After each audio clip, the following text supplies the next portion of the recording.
Joining me now is Abraham Enriquez, founder and president of Bienvenido US, and Anton Daniels, a YouTuber, content creator. Abraham, let's start with you. The comments about Latino men were beyond outlandish. What was it about the Democrats that Latino men didn't like? Look, Laura, on Tuesday, 46% of Hispanics went to the polls and voted for protection of the American dream, economic stability, and safety and security. And then we woke up to CNN and MSNBC telling us that we are racist and sexist. I believe that President Trump gaining 46% of the vote, of the Hispanic vote, making him the Republican presidential candidate with the most Hispanic support in history, it's not going to be a surprise anymore. It's going to be the new normal coming to the midterms, because every single attack that mainstream media is giving on Hispanics are like the best ads that we can run during the midterm elections. But look, I think when Kamala Harris did her entire campaign on how President Trump is a threat to democracy, but then realizing that she herself just skipped democracy by skipping a primary and being coordinated the candidate for a party, made a lot of Hispanics who understand the dangers of socialism and communism and how parties in Cuba and Venezuela function that way, realize they need to tilt over to the Republican Party. No, and of course, remember what they were saying during the campaign. Watch. I would actually like to put this narrative to bed, maybe forever. One place there's not going to be realignment, black men. You are not seeing shifts among black men. Please stop saying black men. The only area supporting Trump. Yeah. Well, that's what the message. They're not going to vote. They downplayed all of the polls that were showing this shift, and they basically said that was all made up. But they believe the Des Moines Register poll. Anton. It's incredible. You know, turns out that we cared less about Meg Thee Stallion, Beyonce, and even Usher, and we actually cared about economic stability, wage growth, and then securing the security of our families by making sure that we get out of these proxy wars. Listen, they were so tone deaf. They were so off. We don't care about tampons in boys' bathrooms, and we surely don't care about voting for reproductive rights over the security of our family. And I think that Democrats completely missed the mark by sending Obama out there to disrespect us as a final ploy to get us to the polls and vote for Kamala Harris. And we don't care about Obama or Michelle Obama telling us what to do. We can think for ourselves.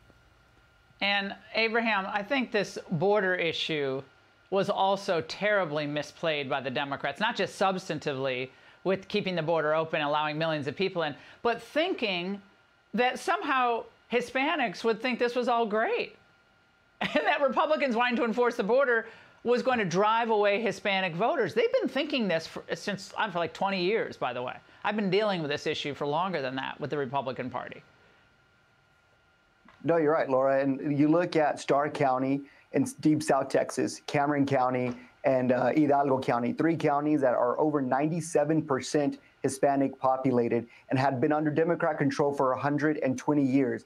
And President Trump won every single one of those counties. And they're border districts, right? And I think that when you see how the Democrats turned a blind eye to the crisis at the border, these are our resources. These are our Border Patrol agents that are constantly being disrespected by this administration. Well, then it's really no surprise that, you know, South Texas came out and became ruby red for President Trump this election cycle. Well, and one stop that the Democrats made frequently, various Democrats, during this campaign, Anton, was to the podcast of Charlemagne the God. It's very popular. And he kind of jumped right onto the Kamala bandwagon and bought into a lot of the narrative. But now he's kind of singing a different tune. Watch. Don't y'all find it strange that now that he's won, they're not calling him a threat to democracy? They're not calling him a fascist? I would think that, you know, if you really believe that, then somebody's speech would be about how America effed up and how things are about to be really bad. It just makes you wonder how much of it did they really believe, or how much of it was just politics. Anton, when I heard that, I thought, okay, that's nice, but he knew it was, you know, just garbage, right? He knew that Trump wasn't a threat to democracy. So, I mean, I'm not really buying into his, like, it's not even a mea culpa, but his critique at this point. I don't either. Honestly, if you really ask me if I had to put $100 on it or my life on it, I would say that Charlemagne probably voted for Trump. because at every turn during this election, even though they seem to be friends, and I seen when he actually came to Detroit and they did this radio-a-thon in order to try to get people to engage to vote for, every question that he talked about and everything that he said afterwards actually aligned with Trump. And so the ideals and everything that he stands for, including what represents for us as African Americans in this country, actually align with Trump. And so it seems as though he's really a plant for the Democratic Party versus actually believing in whatever the rhetoric was that they were spilling towards black people. Yeah, I mean, he's an entrepreneur. Entrepreneurs are, I think most of them are for Trump. Right. I mean, so none of it made sense. Abraham, Anton, great to have you on tonight. Thanks so much. Hey, Sean Hannity here. Hey, click here to subscribe to Fox News YouTube page and catch our hottest interviews and most compelling analysis. You will not get it anywhere else.